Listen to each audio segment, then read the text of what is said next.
Welcome to Estates Lane, unit number 306. This beautiful condo is privately owned, along with many other privately owned condos, and is on the top level of this building. Laundry is on the first level. Take the elevator up to the third floor or the stairs and walk down the hall, and you'll find unit 306.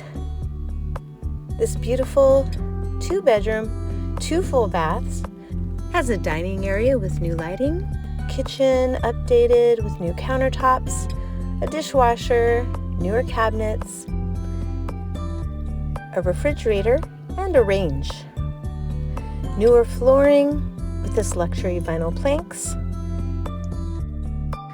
The primary suite is located on the left side of the unit with its own private ensuite bath, walk-in shower, and a sliding closet with added convenience.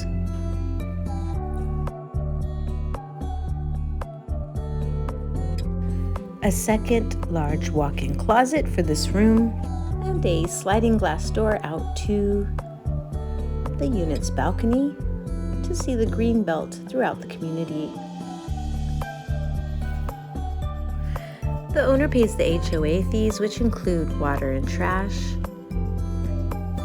The living room is spacious with a sliding door out to the balcony as well. And the hallway has additional closet space, both for hanging clothes and folded items at the end of the hall. The hall bath is a full bathroom with a shower tub enclosure. And the final bedroom also has a walk-in closet and a sliding glass door to the balcony. This unit comes with 2 parking spaces, and the community has a pool, spa, gym, rec room, tennis courts, and more. To apply, please go to jamico.com.